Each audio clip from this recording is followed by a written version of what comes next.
I look back at 2017, I think of just political chaos. The Russian investigation has gone on for a long, long time. The MeToo movement, that was a huge news event. You had a lot of powerful men that really saw a precipitous fall from grace. Matt Lauer, Charlie Rose, Harvey Weinstein, Kevin Spacey.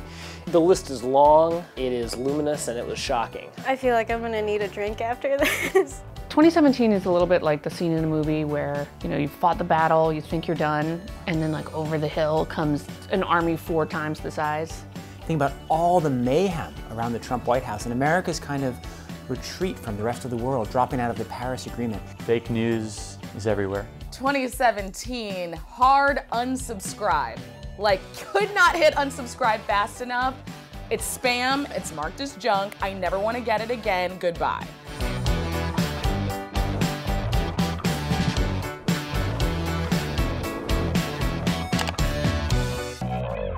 Please raise your right hand and repeat after me. I, Donald John Trump, do solemnly swear. I, Donald John Trump, do solemnly swear. So in January, Trump was inaugurated, and it was a really bizarre day for a lot of people because, you know, a lot of people didn't think this would happen. A lot of people wondered if he would maybe tone it down for his inauguration speech, but he didn't. I think he made like 2 blood references. This American carnage stops right here and stops right now. We all wanted just some moment of comedy, and George W. Bush really provided that. It was a rainy day, it was a dark day, and he had this raincoat that he could not figure out how it worked. Yes, I even made that my cover photo. I loved that moment. I think it kind of brought us together because people on the right and the left could laugh in a really good-hearted way about the absolute ridiculousness of him not being able to get on a poncho. This was the largest audience to ever witness an inauguration, period, both in person and around the globe. Why did he do that? It undermines the credibility of the entire White House press office on day one. Don't be so overly dramatic about it, Chuck. You're saying it's a falsehood, and they're giving Sean Spicer, our press secretary, gave alternative facts to that. But the point remains. Wait a minute, alternative facts? Shortly after the inauguration, we got the debut of the term alternative facts. Alternative facts, it's like the truth, but like remix. Like, so Kellyanne Conway was like, okay, so that's the truth, but we have alternative facts, which is also the truth, but not.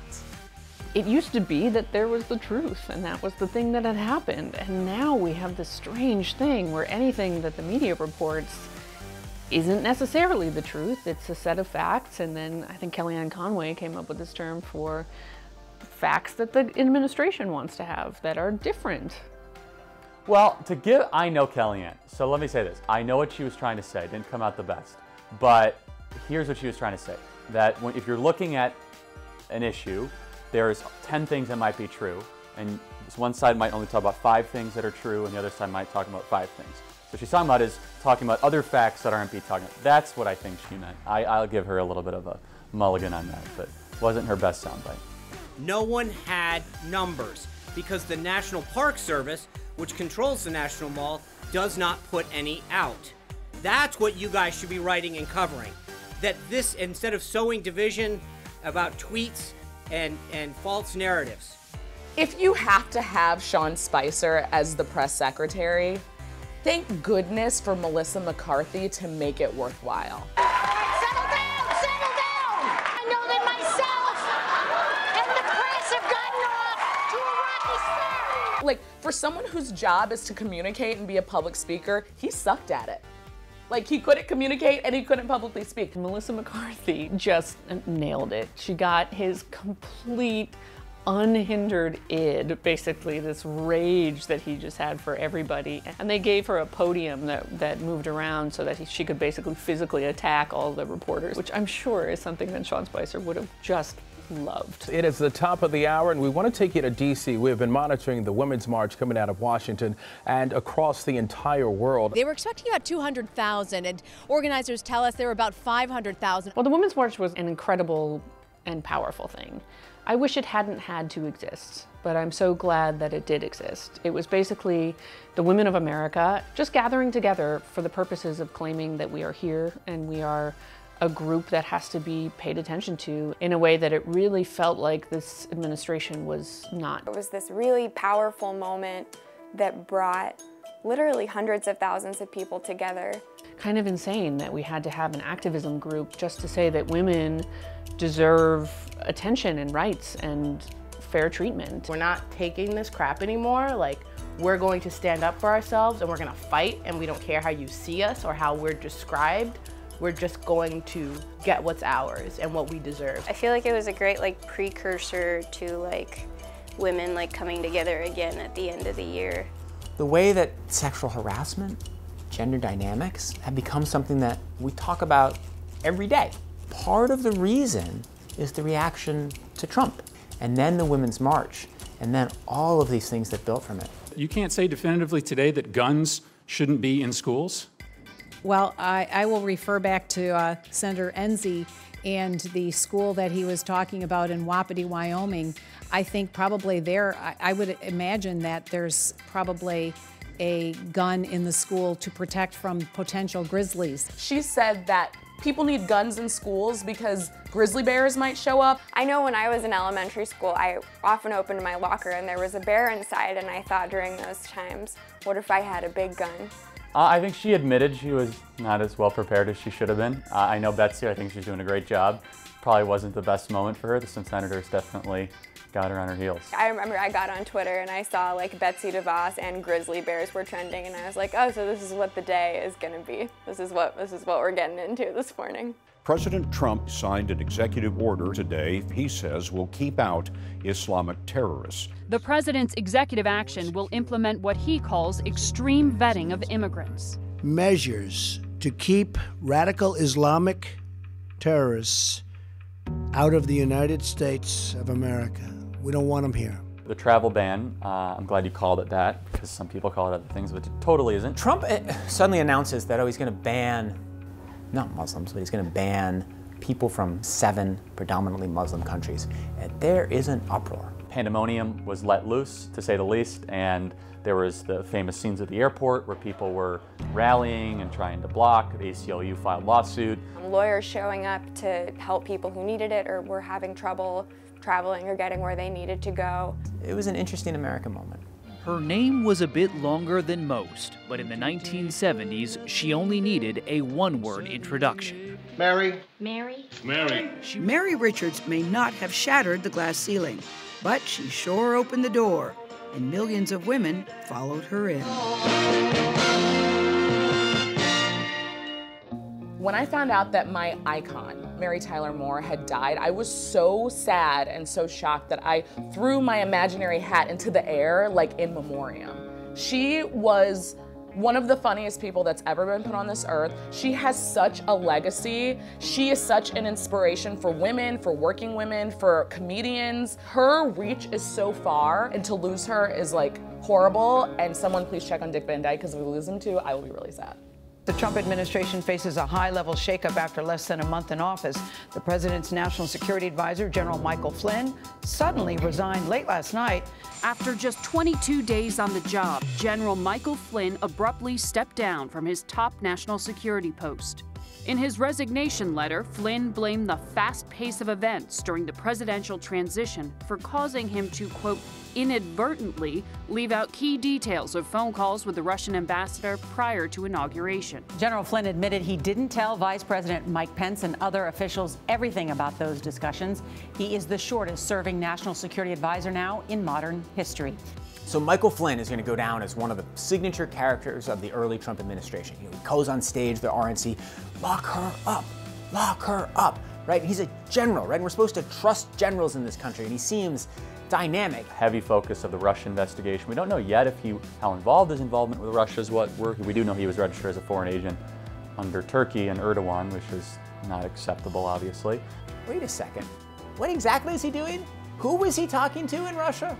Wait, he did that with Turkey? So Mike Flynn was the first of the Trump administration to have to step down or be fired or resign because of shady dealings with Russia. So it was really the first of what would be many. It's like, oh, he did it, but nobody else did. And then, 2 months later, it's, oh, well, also he did, but nobody else. He pled guilty. And he pled guilty to lying to the FBI, but more importantly, he will give whatever evidence he has about Trump to Robert Mueller. And now Trump says he doesn't have anything, we didn't do anything illegal, there may be no evidence. We'll see. Hollywood's biggest night also ended with a truly unscripted Hollywood finish. La La Land was accidentally named Best Picture after the wrong envelope was opened. Yo, that Best Picture mix-up at the Oscars was probably the only good thing that happened to Black people in 2017. Moonlight was such an incredible movie that I think people were really sad when it didn't win Best Picture, but it's kind of like, you win some, you lose some. And I was about to turn off my television and be like, get out of my house, like Oscar watchers, because I had like a party. And just as I was about to hit power off on my TV, I saw somebody run across the stage and it just felt weird, and I was like, yo, it would be so crazy if this was like a Steve Harvey moment. Then all of a sudden, he sort of gets this message, and he's like, oh my God, no, never mind, Moonlight, you guys won, come up, you guys won. And it was so weird. And everyone in my house stood on my couch, which I'm still trying to fix, and was like, what? I'm so baffled as to how something like that happens. It's the Oscars, and you go and you fudge it up by giving the wrong award to Best Picture. Chris was just telling me how he felt much more comfortable with my being here. Get out. Sorry, man. Get out! Yo! Oh my God, I can't. I like literally get chills thinking about Get Out. I'm so happy that Get Out is getting the recognition it deserves because it is a perfectly done film. Jordan Peele had such a good idea and executed it so well. From top to bottom, that cast is everything. The conceit of the movie is everything. And it still makes me a little scared when people take my picture with Flash. Get Out seemed to be one of those movies that comes along once in a generation that totally resets itself. It's about racism in America in a very interesting way. And not overt racism in America, but sort of racism built into the fabric of the culture and those who think that they are not racist. Very interesting perspective on it. That was also terrifying and fascinating and a really fantastic movie. And it became a huge hit. Everybody watched the Super Bowl last night?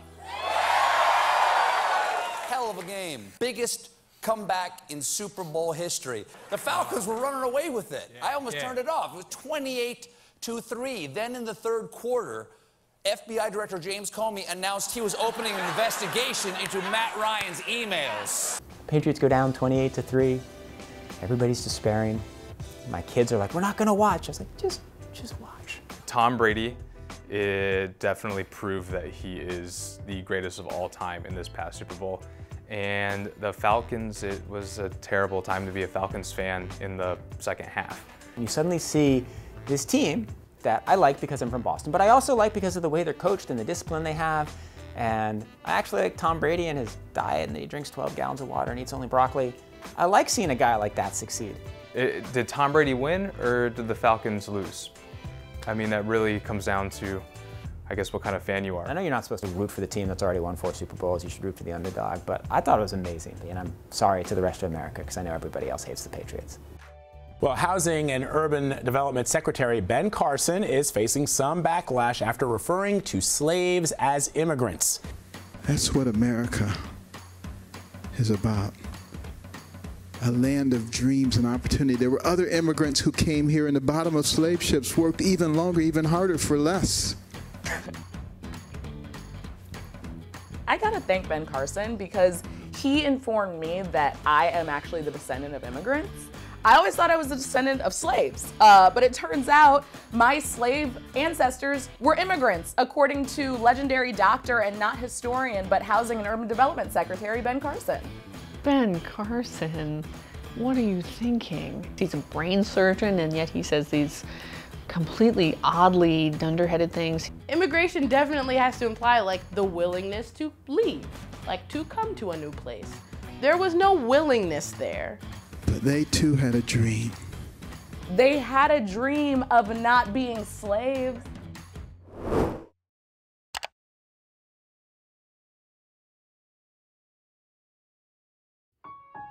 Tonight, President Trump is facing his first crisis requiring decisions that only a president can make.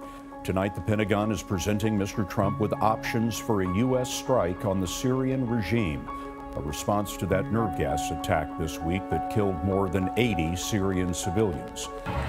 Abdul Hamid al-Yusuf lost his 9-month-old twins in the attack, Aya and Ahmed. "Say goodbye, my loves," he said, before he buried them along with his wife and several other family members.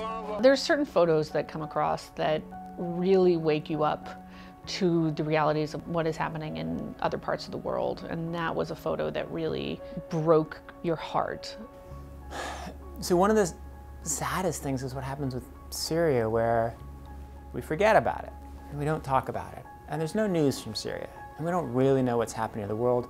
There's no stories. And then something awful happens. There's a gas attack, or somebody washes up ashore. And then suddenly the world fixates on it for a minute. And the way our attention spans flutter right now, it's crazy. That was a big deal. Remember, it was, the Tomahawk missiles got launched and, hit the targets at the airport, and people thought it could be escalated further. For the most part, I think Americans were proud that we took a stand and we said, no, that was wrong, that was a crime against humanity, and we have to respond to it. We didn't use chemical weapons in World War II. You had someone as despicable as Hitler, who didn't even sink to using chemical weapons. Oh, God. Hitler didn't use chemical weapons. Not true. There should be a standard rule to just never bring up a Hitler reference in a White House briefing. It never goes well. He broke that rule. Everybody learned about gas chambers. Everybody learned about gas chambers when you learned about the Holocaust. How could you say that this didn't happen? And then try to defend it in this incredibly bizarre way. I think when you come to sarin gas, he was not using the gas on his own people the same way that Assad is doing. I mean, there was clearly, I understand your point, thank you. Well, good morning, girls. Good morning, Aunt Lydia. I friggin' love The Handmaid's Tale. There was no show that was more visually recognizable or apropos for 2017. The Handmaid's Tale was an adaptation of a Margaret Atwood novel. That's a classic. I mean, a lot of people read it in English class. It's set in this very religious dystopia where women have essentially lost all of their rights. And I think it resonated with so many people because a lot of women, especially this year, felt very marginalized and as if their rights or the things that they deserve were being steadily stripped away. Watching The Handmaid's Tale was like watching the year 2017, the sequel. I was like, gotta fit my head for this bonnet because it's happening. This three-prong gadget is the latest fad, spinning out of control with kids. Some of them are rainbow, tie-dye. Spinning them is oddly satisfying and it's really fun. For a while, they were everywhere. Only in 2017 could a toy meant to ease anxiety be the most popular thing of the year. I think I'm too old for this. I don't really get it. The actual experience exceeds all expectations. It is something that's hard to put into words. It gives people that type of energy, that type of power. Everyone who bought a ticket to the Fire Festival, ya burnt. People showed up to the Fire Festival expecting to show up to the Four Seasons of music festivals, and instead they got the Motel 6. They kind of had to do these sort of FEMA tents to fit people in, and people were being held in pens. My favorite part was this meal they got, which was in one of those styrofoam shells, and it was a slice of cheese and a piece of bread. All the celebrities that promoted it were like, my bad, we're not going, and also, you're dumb. And so all these people who paid so much money for these tickets are tweeting they gave me a piece of cheese and I can't get off the island. What do I do? Another passenger recorded this altercation. Look at this. At Chicago's O'Hare Airport, United Airlines says the man was one of 4 people chosen at random to give up their seats to flight crew. Wow, look at that. United Airlines had the audacity to drag a man off of a flight this year, and someone had the presence of mind to record it. They were ruthless. It was so unnecessary. Like, it's bad enough that like we have to like fly in these tubes with our knees like pinned to another chair. Like, let's not add insult to injury by literally insulting and injuring the passengers. In upstate New York today, a mother gave birth to a baby with more than 1 million people watching. April's 15-month pregnancy kept the virtual world captivated for hours at a time. The 15-year-old inspired this viral video of a pregnant mom dancing in a giraffe mask. Everyone was watching her, I guess, go into labor for a long amount of time, right? Why? Why did we watch that? Yeah, it was months. It was sort of a countdown that lasted way longer than it was supposed to. I mean, there were like thousands of people watching this video at the same time, and then when it happened, it was like 20 seconds, and then we had a baby giraffe. It was just so quick, so much build-up, and then it happened so quickly. Well, a hippopotamus at the Cincinnati Zoo has been a viral sensation since birth. But now Fiona the hippo is upping her game, you could say. Fiona pulled off a feel-good photo bomb during a marriage proposal at the zoo. Take a look. Nick Cabell popped the question to girlfriend Haley Rule. They're sitting there in front of the hippo exhibit, and Fiona presided over the proposal. My favorite story of 2017 was definitely Fiona the hippo. It really feels like she just ripped off April. Did people watch her give birth too? We followed Fiona as she grew up, as she learned to swim. Fiona the hippo is the Beyonce of the hippo world. And I'm not using hyperbole. Her publicist at the zoo said that it is literally like she represents Beyonce. She was the biggest celebrity of the year. Family and fans of Chris Cornell are paying their final respects to the late musician. It does appear that Cornell took his own life. Chris Cornell, lead singer of Soundgarden, Audioslave, just a wonderful songwriter, great musician, what a voice. That was so sad because he was a person that gave voice to a certain kind of suffering. And you really heard in his music the darkness that he was ultimately wrestling with. So to have him die because of that suffering and darkness, it feels like he gave us this insight into what he was going through in a way that we can only be grateful for, but it also feels especially tragic because now you listen to that music and you hear his pain. We have new details on a deadly attack in Portland. He is seen on surveillance camera yelling racial and anti-Muslim slurs at 2 teenage girls on a commuter train before stabbing 3 Good Samaritans who were trying to stop him. I saw myself in those young girls, especially like young women of color. The fact that people feel so comfortable now, especially in their hatred, is what's really uncomfortable. I'm happy though that there are men like those guys who did stand up for those young ladies, because it helps to keep the world in somewhat of a balance.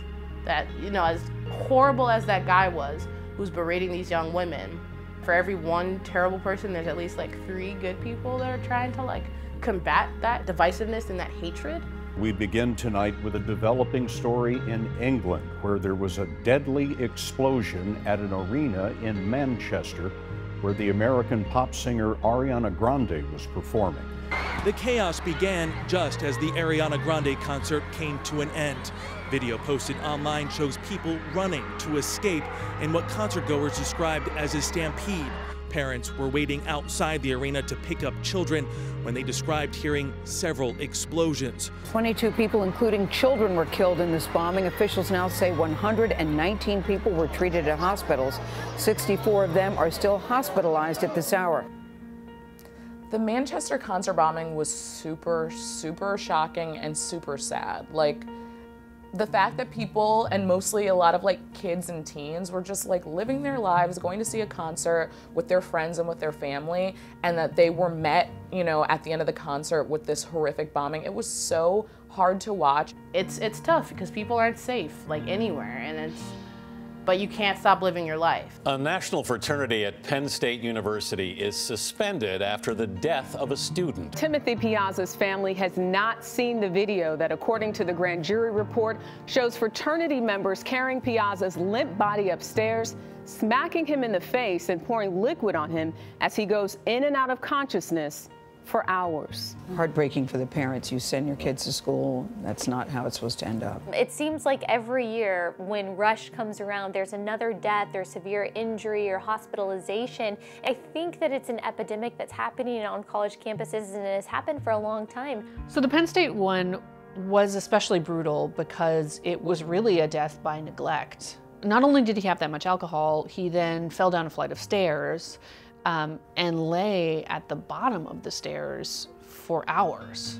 Nobody helping him, nobody sending him to the hospital, nobody taking care of him. And then the fraternity covered it up. I was just in college just a few years ago, wasn't that long ago. And you think about the frats and the sororities and things like that, and I'm just like, well, why does hazing have to be a thing? To see his family dealing with this and the fact that this death could have been prevented is just a very, very horrible thing to watch. It was definitely avoidable, and the poor kid just like, he didn't have anybody there that was looking out for him. We have confirmed that FBI Director James Comey has been fired. This is quite shocking because it's very rare. It's really only happened one time in history where the president has fired the director of the FBI. James Comey got fired in the most embarrassing way possible because your boy was out of town when it happened. I found out probably around the same time as James Comey. He was in California and he basically had to learn that he got fired from the news. In the Shakespearean drama that is Trump's America, we do not know the role that James Comey will end up playing. If this is Harry Potter, he's like Snape. When Donald Trump fired James Comey, it was a shocking moment. You know, it was, yes, definitely people were surprised. I think we've now reached a point with Donald Trump where the bar is raised so high for what will surprise us. We just don't know. I'm really not sure how to pronounce it. Here it is in its original usage from a tweet 6 minutes after midnight. Despite the constant negative press, Kofefe? Kofefe. Kofefe. I've been saying Kofefe. I've heard Kofifi. I say You've Kofifi. You say, Anne-Marie says Kofifi. You say corn cob. Yeah, I landed on corn cob. That's where I'm sticking. There have been so many different interpretations of what that is. You have people that are pro-Trump saying this proves that he's a genius. He knows this word that no one else knows. And then you have people on the left saying, okay, he's drunk. He doesn't even know what he's tweeting. I'm kind of in the middle. I think it was maybe a typo. I think it's hilarious the way that it kind of blew up. And I think some people, at least in the middle, were able to unite and say, okay, this is funny. CNN is ending its relationship with comedian Kathy Griffin. The move comes just a day after Griffin posed for this controversial photo. She's holding what appears to be the severed head of President Trump. I'm all about free speech. I believe in free speech, and I know that everyone in America does. It probably was not the best time to do something like that, and it probably wasn't the right kind of free speech to exercise in this climate or in any climate. Like, nobody wants to see the current leader of the free world with like blood dripping down their neck and like beheaded. Like, no matter what your politics are, that's not really a pleasant image. And people really raged. Like, people were really upset at her for that. And she's still dealing with the backlash of one picture that she took.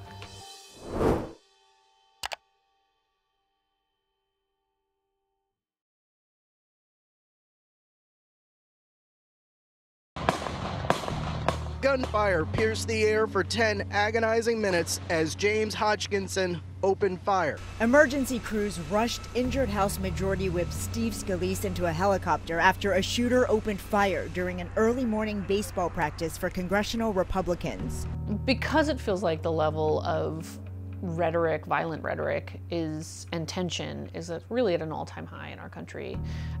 Some things have happened that are people who are unstable and didn't need much to be pushed in one direction have reacted with this violence. He was cited as a Bernie Sanders supporter. It seemed to be a political attack. And it was another example of how the political tensions between the two sides have gotten to the point where violence seems like a solution to some people, which it should never be. The United States will withdraw from the Paris Climate Accord, but we will start to negotiate, and we will see if we can make a deal that's fair. So originally, the only countries that were holdouts about signing this agreement were us, Nicaragua, and Syria, which is kind of says something about this agreement. If every nation in the world, basically, with the exception of these three, are signing it, and now we're the only ones. You need some kind of global agreement. And the Paris Accords aren't perfect, and there are flaws in the Paris Accords, but at least we've got a global agreement. At least it sets targets. At least we're working towards it. And then Donald Trump withdraws us. Do we have an intention to want to help the environment and want to curb global warming? Yes. Does that mean we have to do it in this capacity? No. And so I think that's so important, right?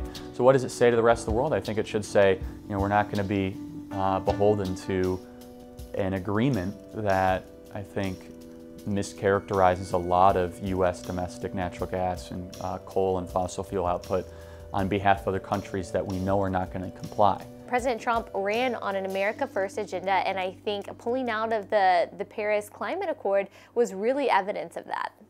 Otto Warmbier, the U.S. student freed from North Korea last week, has died. Warmbier had been returned to the U.S. in a coma on June 13th and then hospitalized. Warmbier suffered what hospital officials described as a severe neurological injury during his captivity. Otto Warmbier was an American who was in North Korea on a sort of a tourism trip, and he took a propaganda poster, which he had been warned not to do, and he tried to put it in his suitcase and bring it home. And for that, he was arrested by the North Korean police and within hours, basically, was put in prison. And when he was sent back, it was because he was in such bad shape that he died pretty soon after returning to the country. It was a glimpse inside North Korea that simply the act of taking a poster could end your life. North Korea has been like really testing the waters. It seems that this president and Kim Jong-un have a very particularly hostile relationship. Multiple missile tests throughout the year, increased sanctions. As someone who voted for Trump, let me say that I have not been a huge fan of Trump using Twitter as a way of diplomacy or interacting with foreign leaders. Rocket Man. Tonight, Kim Jong-un shut off his mouth, calling President Trump a mentally deranged dotard. Donald Trump called Kim Jong-un, I think, short and fat, which is diplomacy unlike anything we'll likely see again, and we've not seen already. Whether the name calling is going to be effective, who knows? It certainly has the virtue of never been tried before. North Korea is increasingly defiant and lacking any sort of semblance of reality. It seems that they're quite hell-bent on wanting to get into a conflict. I don't think we should give it to them. When someone wants a fight, it's usually a fight you don't want to pick. That would not end well for either side. I mean, we would end up winning, but at what cost is the question. At least 7 are dead and more than 30 are in hospitals following a night of terror in London. ISIS is now claiming responsibility. Things have changed here since Saturday's attack, most notably these barriers that popped up overnight here on Westminster Bridge and others to stop vehicles from driving onto the sidewalk. In 2017, cars really became like the new weapon of choice for people who wanted to commit mass killings. It is a sad state of affairs that there are so many of these things happening that it's hard to keep them straight. The attack in Barcelona, the one in New York City on Halloween. It's happening so frequently, and it's happening in so many places that none of these tragedies can hold the attention of the world for very long because there's another one right behind it. You actually started documenting it as soon as you got into the car. I was honestly concerned that he might lie about the nature of our meeting, and so I thought it really important to document. I've seen the tweet about tapes. Lordy, I hope they're tapes. As more and more has come out about James Comey and as he's become more active on Twitter, I think that he is more political than we thought in the past. When you watch James Comey testify before Congress, you're like, wow. There are people in public service who take this very, very seriously. Yeah, I remember just like Twitter being like mad funny because he's just like, yes, I do have a recollection of that. I do have record of that somewhere. I did take notes on that meeting. What'd you have for breakfast today? I did take a picture of my breakfast this morning, but I will have to refer to that because I do believe I had Cheerios, but they could have been Honey Nut, and I'm not exactly sure. That was like the big thing, like Comey got his receipts. He is an interesting character. 10 years from now, the biography of James Comey, that's gonna be a good book.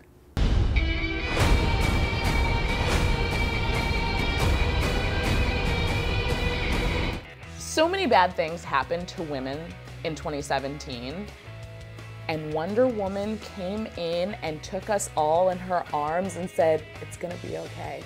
This movie was so good. It was so important. It was so important to little girls, to grown women. I loved Wonder Woman. I cried within the first, minute. Not since Marley and Me have I heard more people crying in a movie theater, but this time it was out of happiness because Wonder Woman made us feel so good and so empowered. A smash hit in the box office with Patty Jenkins, the first female director to gross over $100 million in opening weekend. That's huge. A powerful fighter and a powerful force for good who also is a woman. And that's not a detriment to her power, it's part of it. I mean, there were so many moments during that movie where you watched it and were just like, yes, thank you. This is so cool. Finally. The Russia investigation the president calls fake has just become a very real problem for his son. Today, Donald Trump Jr. released an exchange of emails in which he accepts what's purported to be an offer of help from the Russian government in his father's campaign against Hillary Clinton. Publicist Rob Goldstone told Trump Jr. this is obviously very high level and sensitive information, but is part of Russia and its government's support for Mr. Trump. Trump Jr. responded, if it's what you say, I love it. In the middle of all this continuing discussion of Russia and Russia affecting the election and Russia being involved in helping Trump win, Donald Trump Jr. released many emails that he had with someone who had promised intel on Hillary Clinton that would help the Trump campaign. In June of 2016, he had some fairly suspicious meetings with the Russians. And he released it, he claimed, in the name of transparency, but it might have had something to do with the fact that the New York Times was going to release all of these emails really shortly thereafter. So in some way, he was doing that thing where it's like, you can't dump me, I'm breaking up with you first. And a lot of people said that that was proof that the campaign tried to collude with the Russians, but really that doesn't prove enough. I remember watching the Republican National Convention and somebody came on and said, Don Jr., that guy's presidential material himself. And the other people who think the guy is a total clown who's gonna be in jail. Press Secretary Sean Spicer has resigned. The White House announced that Sarah Huckabee Sanders will take his place next month, and Anthony Scaramucci will lead the administration's communications team. President Trump has found a kind of kindred spirit in his newly appointed communications director. Anthony Scaramucci communicates the way the president does. He uses big gestures, simple language, and brings a business perspective to how Washington should work. The mooch lasted as communications director for only 10 days. 10, that's not even a whole pay period. Guy comes in, Scaramucci's been sort of working with Trump, made money on Wall Street. He's got the look of some kind of ex-boxer or something. He seems like somebody who might kind of take control, maybe be good with the press, maybe be tough in the way Trump really likes. I've never been a journalist, but I have played a journalist on television. I used to host Wall Street Week. Anthony Scaramucci, the mooch. I liked him. I think that he was very smooth. And then he immediately gets on the phone with the New Yorker. He said a lot of very vulgar things about his coworkers. While Ryan Lizza is recording. He lasted 10 days. To get fired from the Trump White House for saying offensive things, you have to say really offensive things. It was like a firecracker that seems exciting.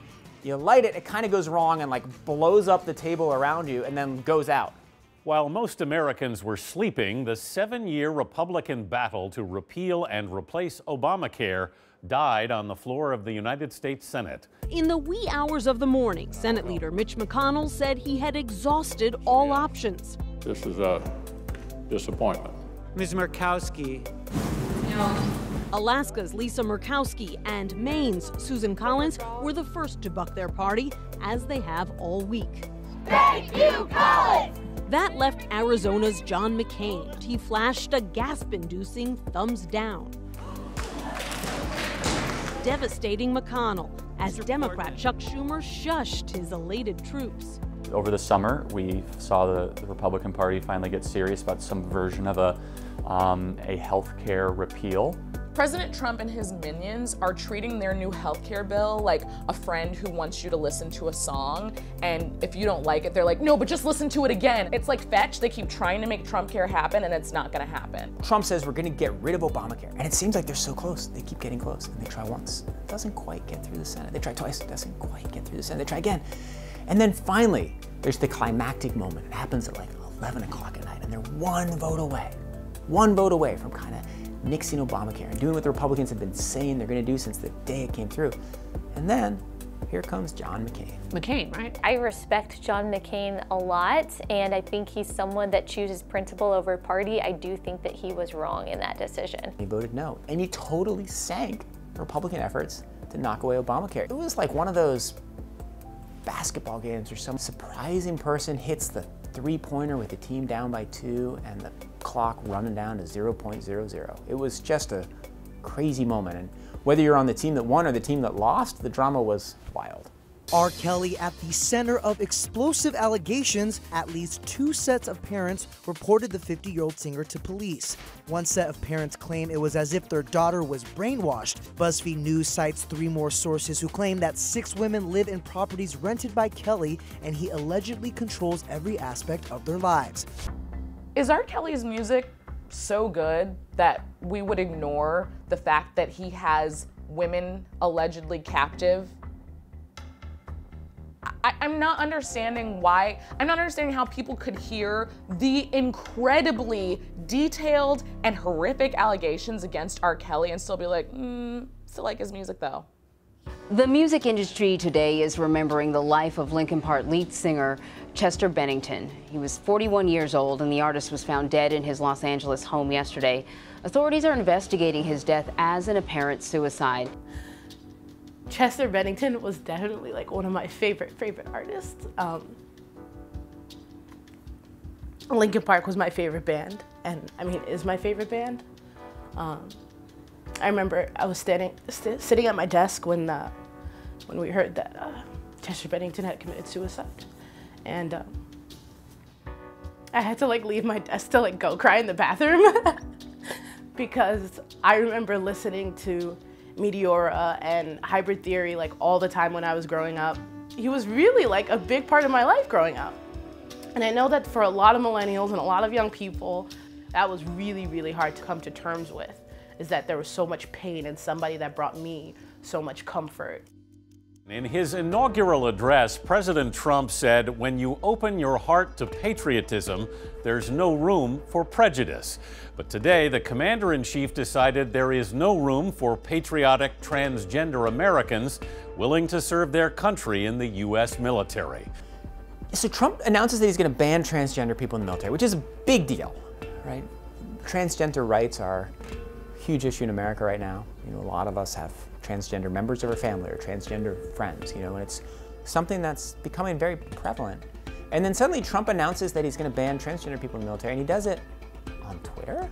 Lots of backlash, lots of transgender military members denounced it. You know, the military was pretty in support of it, at least the leadership. Some people further down, not so much. I don't think that issue is going to go away anytime soon. All of a sudden, here's a tweet, no transgender people in the military. Oh, really? Is that a good idea? Is that a bad idea? I don't know. We should probably debate this here in America. Over the weekend, Unite the Right brought together hate groups from around the country, including neo-Nazis, KKK, and white pride groups. They were expecting several thousand protesters, and they all showed up. On Friday, men marched with tiki torches on the University of Virginia campus, and Saturday they marched downtown brandishing Nazi salutes and chanting, "Hail Trump." One person is dead and 19 injured after a speeding vehicle drove into a group of protesters marching peacefully through downtown Charlottesville. While Confederate statues stand silent and lifeless, violent extremism is very much alive in America. In Charlottesville, we saw and heard jarring reminders of America's darkest days. Oh, God. So Charlottesville was one of those moments where everybody knew there were going to be protests in Charlottesville, and they were going to be sort of alt-right protests, and there were going to be counter-protests. And you sort of hoped that it would all be kind of peaceful and go away. And then it just happens so often. Oh wait, these alt-right protests, they're Nazis, they're Klansmen, and they're walking with tiki torches and screaming, "Jews will not replace us." And then there's the counter-protest, and then one of the guys in the alt-right drives his car into a crowd and kills this young woman. It was just awful. And there are moments in America where you think, this is just a stage, this country is strong. And then there are moments where you think, what is happening? You know, are we Germany in the early 1930s? Is something just cataclysmically awful about to happen? We have actual Nazis marching in America who kill a protester. And then the president gives a press conference where he says, oh, they're bad people on all sides. We condemn in the strongest possible terms this egregious display of hatred, bigotry, and violence on many sides. On many sides. It seems like a pretty easy thing to do to say, you know, to condemn Nazis. But Donald Trump didn't immediately do that. That was one of the moments where I really feared for the country, because we've been going in the other direction, right? We've been going towards inclusion. And the notion that Nazis are coming back and the president is not going to denounce them after they've killed someone, that made me worry. The wife of Treasury Secretary Steven Mnuchin made news with an Insta-rant on Instagram. It all started when Louise Linton posted a picture of herself yesterday getting off a government plane, mentioning designer labels from her outfit, including Hermes and Tom Ford. An Oregon woman responded, "Glad we could pay for your little getaway. #deplorable." Linton fired back, "Pretty sure the amount we sacrifice per year is a lot more than you'd be willing to sacrifice, and you're adorably out of touch." It was just the most mean girl response that she sort of then apologized a little bit for, but not really. And every subsequent appearance, it's just, I mean, she sort of is just leaning into this a little bit. I mean, the latest one is her wearing black gloves up to her elbow and this black coat, holding a sheet of dollar bills with her husband, and just with this look on her face like she has puppies in her handbag that she's going to skin and to make into a coat. I think that might have been the first time they'd seen $1 bills, so maybe they were just shocked. I mean, she's like campaigning to be a Disney villain, basically. And I hope she wins, because I'll watch that movie. She's a great villain. It is the year 2017, and a total eclipse of the sun is about to begin. This crowd is very, very excited. Anthony, this is just incredible to watch. It's gone. It's gone. We're in darkness. Oh, you can see it. You can see it. There it is. I totally cried. Why did you cry? I don't know. It was just so awesome. Try to remember where you were, what was going on when you saw this happen. The solar eclipse is the biggest celebrity of 2017. People could not stop talking about the eclipse. They were talking about the eclipse like it was like Brad, Angelina, George Clooney, Beyonce, and Jay-Z all wrapped up into one. So the solar eclipse, that was great. It was like the moment where the red states and the blue states genuinely came together. Like, everybody in America was interested in the solar eclipse. I got the little glasses, went up on the roof, you know, made a whole big thing about it. All these different like ways of looking through it, like using the cardboard boxes and the paper plates. We were all like little kids on like a school field trip that day. People were ready to risk it all for the eclipse. They were like, I'm gonna give up my eyesight, I'm gonna give up my job because I gotta get in my RV and drive 30 hours to go get into the path of totality. People were losing it for the eclipse, and with reason. Like, when the earth stunts on you, like, you can't help but take notice. The earth was like, yes, like, y'all will gag. The cardinal rule of an eclipse is that you cannot use it as an excuse to point your eyeballs at the sun. It will hurt your eyes. And they made it very clear. And of course, Donald Trump, who does not like being told what to do, clearly decided to celebrate this eclipse by staring directly at the sun. I remember watching the clip, and he looked up at the sky at the eclipse, and the people in the crowd started being like, no, sir, don't do it. These things that don't happen in America anymore happened, right?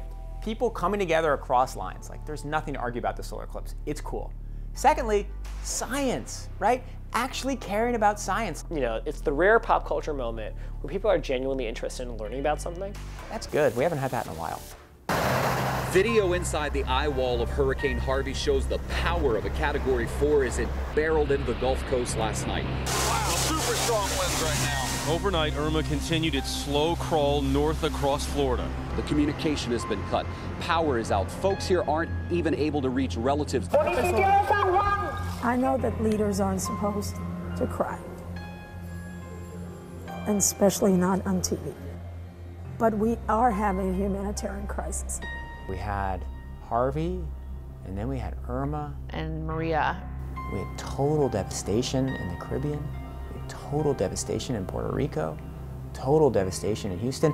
And that was a moment where if you haven't been concerned about climate change, you really ought to get concerned about climate change. In Puerto Rico, there's been a lot of controversy around the government's response to Hurricane Maria and if their response has been significant enough or helpful enough. The fact that you have a Real Housewife of New York, Bethany Frankel, doing more for the people of Puerto Rico than the United States president is crazy to me. Guys, like, this is a part of the U.S. Like, this is America. This is the U.S. and we should be working just as hard to make sure that they get aid and they get what they need just as much as we did with Houston.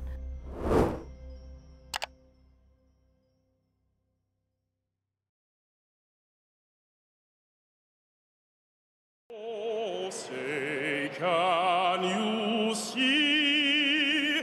One of the hardest hits in the NFL today took place on the sidelines. President Trump is also taking on the wide world of sports this weekend, drawing fire from athletes and executives. Wouldn't you love to see one of these NFL owners, when somebody disrespects our flag, to say, get that son of a off the field right now, out, he's fired. So Colin Kaepernick started kneeling during the national anthem at football games when he was with the San Francisco 49ers because he was protesting police brutality. And it's become this huge political movement.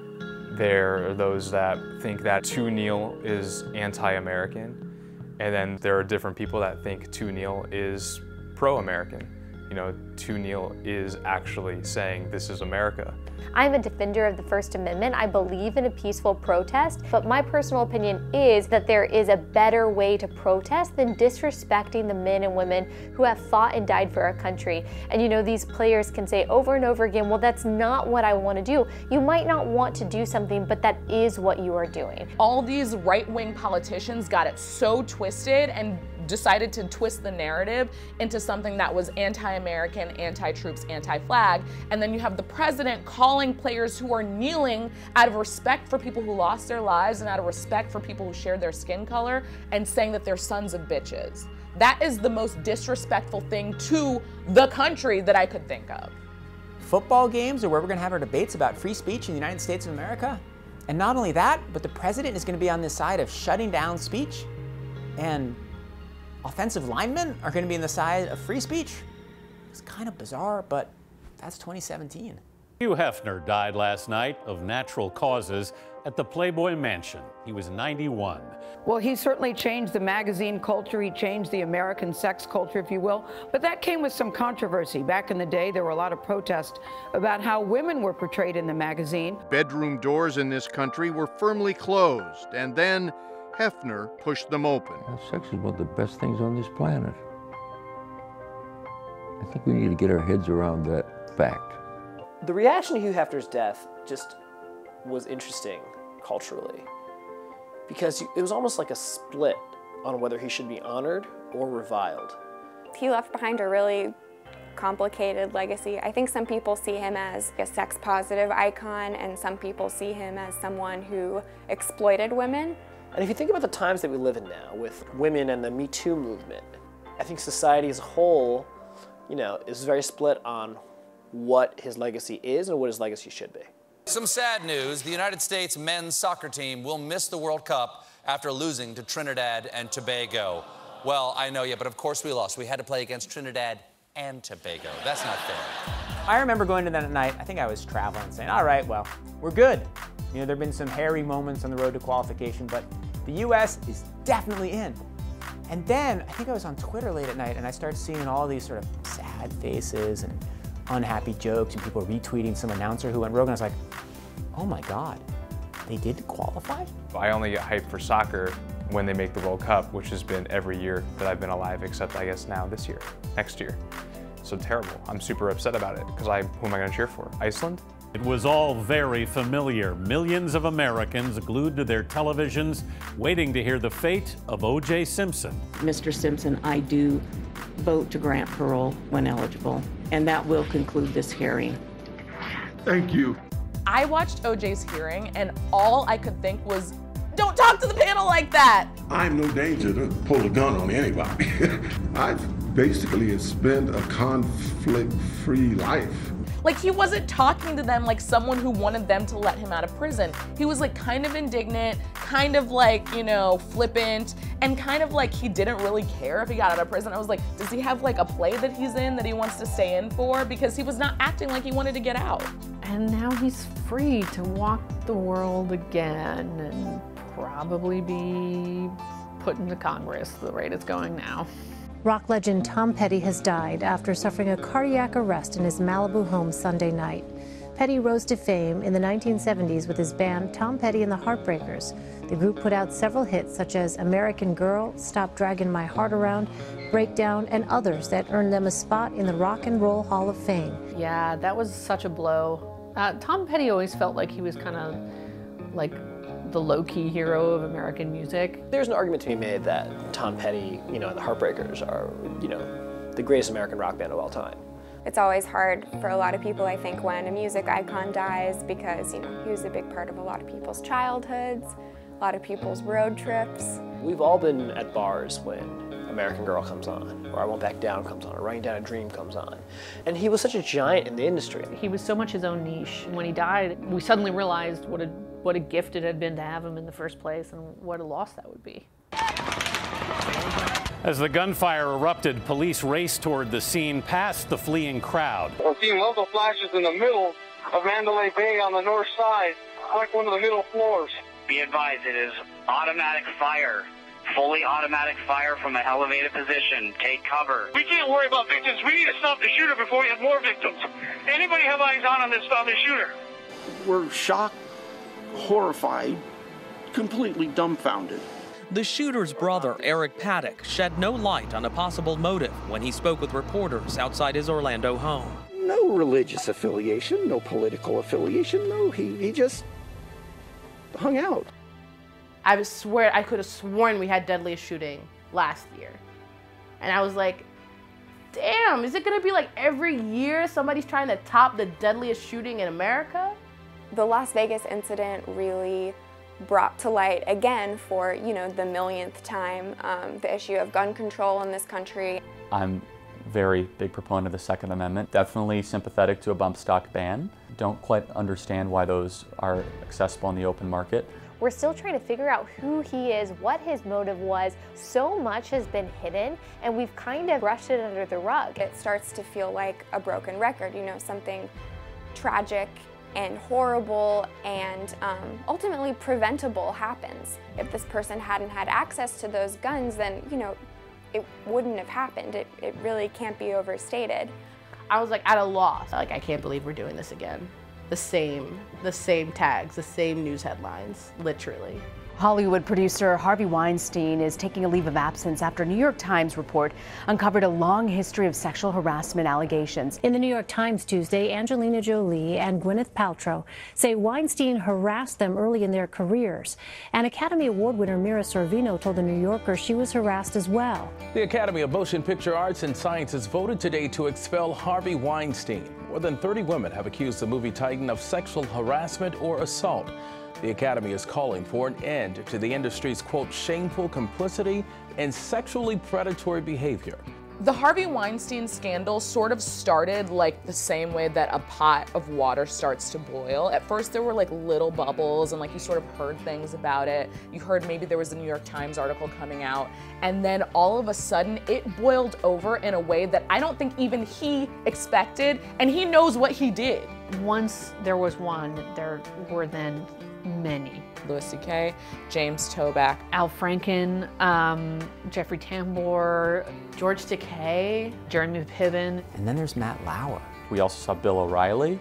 Kevin Spacey, Dustin Hoffman, R. Kelly, Brett Ratner. I mean, even Charlie Rose. Many people. And it really started this movement that made it feel like maybe finally we're at a place where this is not acceptable. So this hashtag started called MeToo, which was women on Facebook and social media who had been themselves sexually harassed, sexually assaulted, just sharing MeToo to indicate how widespread it is. My timeline was just MeToo top to bottom, which is really sad. Almost everybody on my Facebook feed has had a MeToo story, and me too. And I think it was a real wake-up call to a lot of people to realize that this is the norm. It's not the exception. Women are now being believed, and that's the turning point. Weeks after 4 U.S. soldiers were killed in Niger, information is still trickling out about exactly what happened. When the attack was over, 3 U.S. soldiers were mortally wounded, 2 injured, and 1 stranded. Sergeant LaDavid Johnson was separated from the group, and his body recovered 48 hours later by Nigerian forces. The president called the families of all 4 soldiers, and he is denying accusations he was less than respectful to one of them. He never said the word hero. He said to the wife, well, I guess he knew what he was getting into. How insensitive can you be? Gave the ultimate sacrifice for this country, and Trump couldn't even react with basic human empathy. I mean, how bad do you have to be at this to not be able to tell a woman who has lost her husband that you're authentically sorry? An example of the media that I think they were a little too harsh on President Trump, because I know the way he talks, and I'm sure it wasn't intended to be insensitive. We saw all kinds of media back and forth between the right saying, oh, President Trump would never be uncompassionate, even John Kelly coming out and saying that's an absolute lie, the left is politicizing this, and then you have people on the left saying, whoa, whoa, whoa, this is about a commander-in-chief who did not respond well to the deaths of one of his men. And I think it overshadowed his sacrifice, honestly. It became more about like a he said, she said. You just have this awful, awful story where it's unhappiness on top of unhappiness, compounded by bad politics, compounded by lying. You know, we just get these messes upon messes upon messes right now, and it's distressing.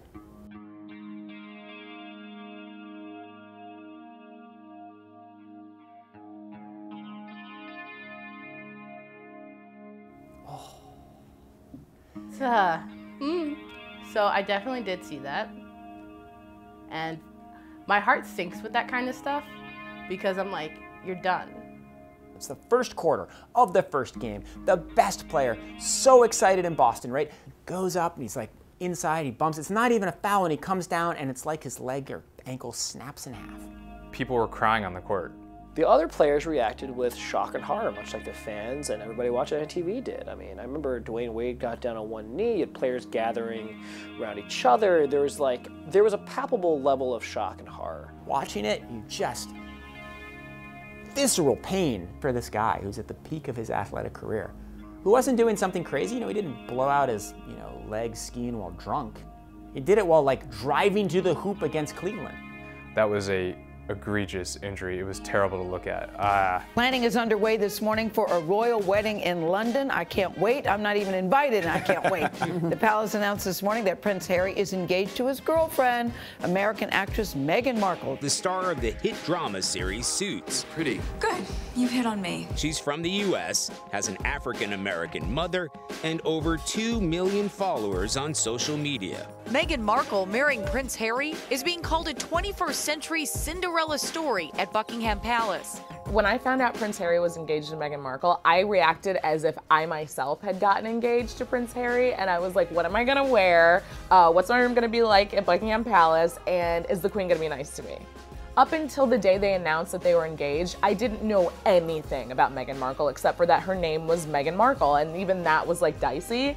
And after they announced the engagement, I was like, she's 5'7", she loves purple, she was on Suits, her character's name was Rachel. Like, I went off on Wikipedia. A small community in South Texas was shattered today by a deadly mass shooting inside a church. A gunman opened fire at the First Baptist Church in Sutherland Springs, about 30 miles outside San Antonio. The pastor's wife tells CBS News their 14-year-old daughter was killed, along with many friends. A pregnant woman and her unborn child are among the dead. 26 people were killed in the Sutherland Springs shooting at a small church down there, and it's just devastated the entire community. I mean, you had a family where kids, where grandkids, where sisters, brothers, fathers, mothers all died. I mean, I don't know how you recover from that. It's sad. I understand that the guy who did it, he suffered from mental illness. A man who had what many of these shooters have in common, which is domestic violence in their past. And yet we still act as though the primary threat to our country in terms of terrorism is a sort of Muslim ideology instead of what it really is, time after time after time, which is angry white men who have violent issues against women and feelings of entitlement acting out. This is a CBS News special report. I'm Jeff Glor at CBS News headquarters in New York. Good day. President Trump is about to announce a change in what has been U.S. policy for nearly 70 years through 12 administrations. He will say the United States now recognizes Jerusalem as the capital of Israel. Jerusalem is home to Jewish, Christian, and Muslim holy sites and has long been at the center of the Israeli-Palestinian conflict. The decision sparked widespread protests in the region. U.S. embassies and consulates were put on high alert after the announcement. So President Trump has made the very historic and I think brave decision to recognize Jerusalem as the capital of Israel rather than Tel Aviv. I think that this is absolutely the right step to take. The only reason that Jerusalem is significant to anyone is because it was significant to Israel. It was significant to the Jewish people first. Before it was significant to Christians, before it was significant to Muslims, it was first significant to the Jewish people. It is the rightful capital of Israel. Alabama Republican Senate candidate Roy Moore is facing accusations of sexual misconduct. The Washington Post is now reporting that several women have come forward with claims against the former Alabama Chief Justice. One accuser says that Moore initiated a sexual encounter back in 1979 when she was just 14 years old. There was kind of a wrestling match of sorts in Alabama. It was an earthquake, you could say. The traditionally Republican state of Alabama surprised the world by electing a Democratic senator. Doug Jones narrowly defeated Roy Moore in yesterday's special election. Where would the world be without black women, I ask? Well, I know where Doug Jones would be, not in the Senate. Because 98% of black women voted for Doug Jones, and something like 93% of black men voted for Doug Jones to defeat Roy Moore, who, number one, should not have been in the race to begin with. The fact that the bar is so low that the only requirement was like not a pedophile is insane. I think people are making it too simple by saying the people who are voting for Roy Moore are okay with pedophilia. I don't think that's true. I think that they are trying to decide, okay, with my moral conscience, what is the lesser of two evils? Do I want someone that is a liberal who is going to vote against everything that I stand for, who is adamantly pro-choice, full-term abortion, or am I going to vote for someone who might have a creepy past, but at least I believe in his agenda? But it cannot be overstated how huge it is that Alabama, which is like the reddest of the red states, turned blue for a Democrat for the first time in a long time. The yeas are 224 and the nays are 201. The motion is adopted. Without objection, the motion to reconsider is laid upon the table. The tax plan, according to a conservative like me, isn't absolutely perfect. I think it could cut individual taxes even more, but it does double the standard deduction, lowers the corporate tax rate, which I hope is going to boost the economy. Businesses are a good thing. Incentivizing them to create jobs, I think, is always a net positive. And net increase for the middle class, you get to keep more of your own money, which my taxes are going down, so I'm pretty happy about that. The Federal Communications Commission today voted to roll back Obama-era regulations on the companies that provide internet service. The commission scrapped what's called net neutrality, which required providers to give websites equal access to the internet. So just to round out this amazing year that was 2017, just right at the buzzer, the FCC decided to vote to dismantle net neutrality, which means that now it can be monetized and there'll be like a money market for how we receive and distribute things on the internet, which means my tweets are about to be $5 a tweet. So we had a crazy year, didn't we? We had a lot of news. I feel like just like everything was so consistently bad. Like we thought 2016 was bad, and then this year happened and we learned to not complain. If I could say anything to the year 2017, I wouldn't say anything because we're not on speaking terms. There was once upon a time when we didn't think about the political leanings of our neighbor. They were just our neighbor. They were just the person that we knew. And unfortunately, I think in 2017 and maybe in 2016, the art of civil discourse and intellectual debate just kind of got lost. I really needed this. Thank you. 2017, unsubscribe. Unsubscribe. Unsubscribe. 2017, unsubscribe.